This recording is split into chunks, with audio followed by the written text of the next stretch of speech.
Good afternoon and welcome to the Midday News. Here's what we have in the bulletin. Stronger laws needed to deal with child abusers. Cause reignite for death penalty following Daniel Rowe's abduction and murder. And later in sports, Denver Nuggets are NBA champions. Thank you for joining us. I'm Shane Masters and here are the details. The law needs more teeth to deal with persons who abuse children. The call from Child Watch Legal, an affiliate of advocacy group Hear the Children's Cry. As we hear in this report, the group believes that too often the sentences handed down to those who abuse children are too lenient. There is another push for the revision of laws for the protection of the nation's children against abuse. The call from Child Watch Legal comes against the background of the seeming increase in crimes against children. It noted the recent sentence handed down to convicted rapist Davian Bryan, which has been described as light, and the abduction and murder of Daniel Rowe in Portmore, St. Catherine. Attorney for Child Watch Legal, Desiree Whittle, in arguing for more teeth in the laws, says the aggravating factors which aid in sentencing should be widened. The age of the victim is definitely one of the aggravating factors. And when it's a child, I would want to think that it should be such an aggravating factor that there should be no way that they should even think of lessening is what the we said at the top. Is that actually? Ms. Whittle says a strong message must be sent to people who harm children. Child Watch Legal also agreed with the public perception that the sentences for crime related to children are too light. Attorney Priscilla Duhaney says for cases of a sexual nature against a child, it is between 16 and 25 years, with a period for parole also included in the years to be served. When we look at even the most recent case of Davian Bryan, who committed all of these assaults, rape, forcible abduction towards children, you see where not even a sentence can bring back that peace in that home or in that child. We're looking at damaging a future.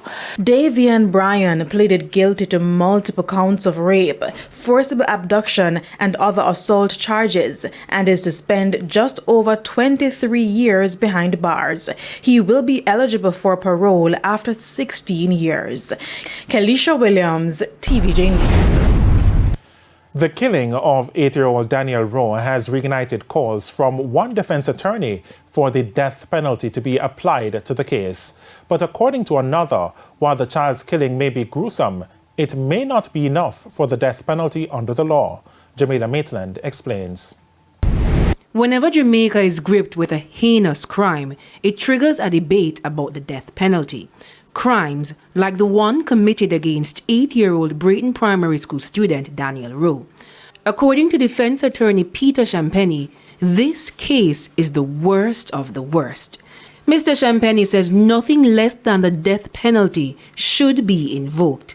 But according to attorney Bert Samuels, although what happened to the child was brutal, it's not a capital murder, and so the case would not be considered for the death penalty. It has to be accompanied by a felony. So if it is a rape and then killing, then it's capital, because it's a felony has been committed in pursuance of the killing. Because only one person died at one time, it does not qualify for capital murder. However, Mr. Samuel says the Parliament can change this. But how? So based on what the law states now, you cannot get the death penalty from it. What you may need to do is for Parliament to legislate that the killing of children becomes now capital murder. Peter Champagne agrees, and he argues that this piece of legislation is long overdue. He says there are several cases of violence against children, the homeless and the elderly that have rocked the country in recent times. Last year, Rasheen Barnett was sentenced to life in prison for killing a family of 5, his family, 4 of whom were children. At the time, citizens called for the death penalty. And as the police investigate the murder of little Daniel, Mr. Champagne is hoping Parliament is doing its own assessment of how to send a strong signal to those who hurt children. Jamila Maitland, TVJ News. The St. Anne police say it's still facing a major challenge in curbing murders in the parish. This despite recording a 20% reduction in the other major crime categories. The police provided the update at last Thursday's meeting of the St. Anne Municipal Corporation. Details from Kirk Wright. Domestic-related murders continue to create mayhem for the St. Anne police. Up to June 8, 33 murders were recorded in the parish. That's an increase of 13 compared to the similar period in 2022. Commanding officer for the parish, Senior Superintendent Dwight Powell, says of the 33 murders, domestic-related deaths account for the majority of the cases. I'm still very dissatisfied with the figure that is showing conflict, domestic dispute situation. Also of concern is the number of reprisal killings. From the 33 murders, we are seeing some 10 murders coming out of reprisal, revenge situation. It is saying to us that we are still not settling. We are still not settling whatever difference that is existing within the communities. And so therefore we need to find ways to encourage disputants to settle in a more amicable way their disputes. SSP Powell also noted that the parish is now being plagued by an increase in rapes. He says for the period, there were 13 incidents of rape compared to 10 in the comparative period. When we look at the figure that is showing this category, the challenge that we seem to be having is that some caregivers are leaving their young children with persons who cannot be trusted. And in some cases, stepfathers and other relatives that are the perpetrators in these incidents. We are seeing where taxi operators is giving us some of these concerns. So to our young people and those female that are in the habit of traveling with people that they are not acquainted with, we are encouraging them to take those necessary precautions. Kirk Wright, TVJ News. In the meantime, the main suspect in the murder of retired Public Health Inspector Kenneth Downer is yet to be charged. Commanding officer for the St. Anne Police Division, SSP Dwight Powell, made the revelation at the recent sitting of the Municipal Corporation in the parish. So we understand that due process will have to happen, and so the investigation is ongoing, and we are hoping that the investigation will give us the kind of result that we intend. We are still using the opportunity to appeal to anyone who may have witnessed this incident to come forward and assist us with our investigation. Mr. Downer was at home in Huntley District in Brownstown on June 1, sometime after 4 o'clock, when a man held him and his caregiver at gunpoint and demanded money. The caregiver reportedly went to the bedroom to search for the money when she heard gunshots. Mr. Downer was shot multiple times and later pronounced dead. Jamaica's consular services in Haiti have been suspended indefinitely after the Jamaican consulate was set ablaze by criminal gangs Monday night. Foreign Affairs Minister Kamina Johnson-Smith confirmed the incident a few minutes ago in a social media post. She said the attack was at the San Auto Car dealership building in Port-au-Prince, which housed the consulate.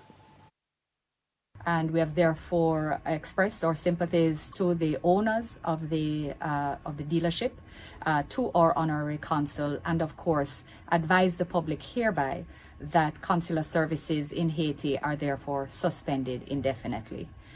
We are awaiting further details, and again we express our sympathies and also our affirmation that the government of Jamaica in these circumstances have hardened our resolve to play a part in supporting all efforts to returning Haiti to the peace and prosperity which she and her people deserve. And it's time for a break here on the Midday News, but stay with us. More stories when we return.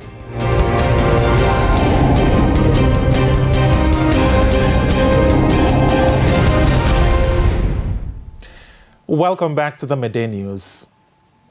The transport sector is in crisis. That assessment from opposition spokesman on transport, Michael Phillips, who continues to lament that the sector needs proper management, especially with regards to the JUTC fleet. Shamala Pullen reports. Earlier this year, the government announced plans to purchase 50 buses to boost the Jamaican Urban Transit Company JUTC fleet. There are additional plans for another 20 to be acquired.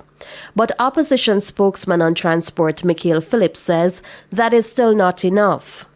Currently, the JUTC has at most 200 buses in operation at any given time. However, Mr. Phillips says the company needs at least 450 to properly run the sector. When the minister made his sectoral presentation a few weeks ago, he announced that the JUTC has a rollout of about 176 buses. Any good day, they have about 200 buses, which is less than 50% of the current fleet.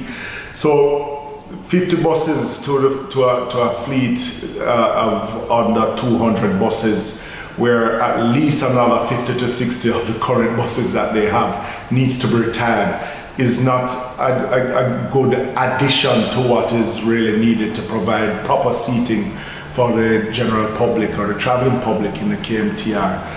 Mr. Phillips says, as it is now, Portmore and other areas continue to suffer as a result of this shortage. Anyone leaving Portmore needs waiting in at least 2 to 3 hours to get transportation to come into the Kingston metropolitan area. They are running at about 30% the bus fleet that they need in Portmore. A similar situation with Spanish Town. So the transport sector is in crisis. I think that not only it is that we need rolling stock for the JUTC, but there needs to be some management, some regulation in the KMTR in dealing with those 6,000 hackney carriages that you have. Meanwhile, out of the 50 buses purchased, some should be electric.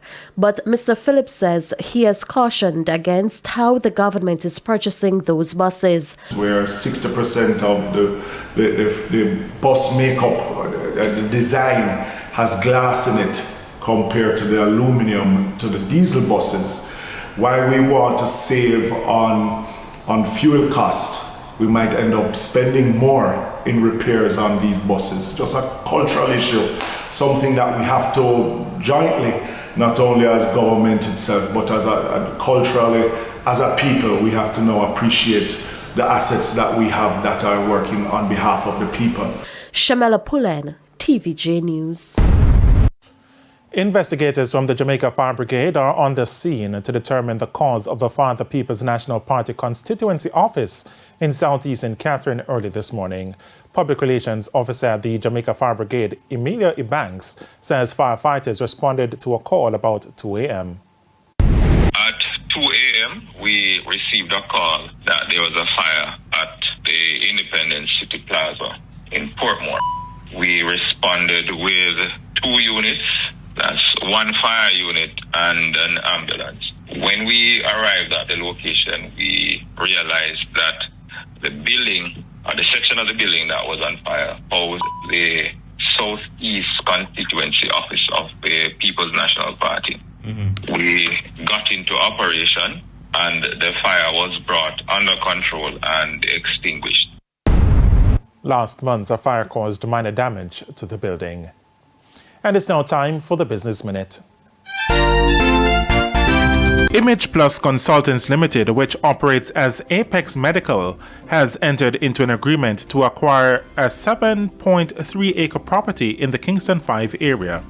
In a notice to the Jamaica Stock Exchange, the entity says the acquisition will enable the company to construct a multi-level facility which will serve as the future home for the current 3A Winchester Road branch. Image Plus expects the transaction to close by the end of the second quarter of its financial year. Further afield, regulators in the U.S. have asked a judge to block Microsoft from completing its $69 billion purchase of Call of Duty publisher Activision Blizzard. The U.S. Federal Trade Commission, FTC, says the deal, which would be the largest in the history of the video games industry, could substantially lessen competition in the sector.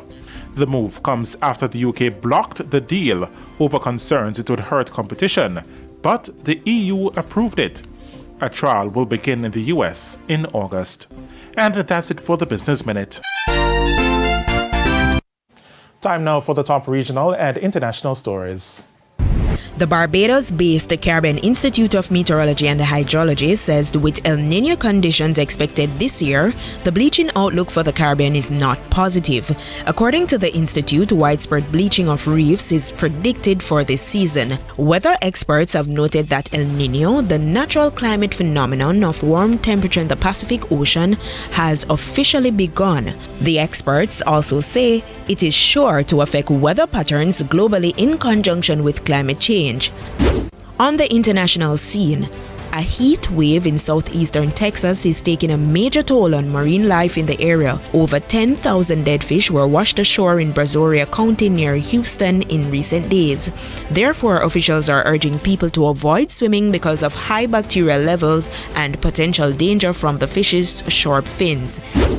And further afield, at least 9 people were injured in a mass shooting near downtown Denver as crowds gathered to celebrate the Nuggets' first NBA championship. 3 are in critical condition. According to police reports, shots were fired during an altercation involving several people hours after the Nuggets defeated Miami Heat at the Ball Arena. The police have since taken a suspect into custody and further investigations are underway. And those were the top regional and international stories. I'm Raquel Porto. And we head to a quick break. When we come back, Jermaine Brown will have your midday sports report.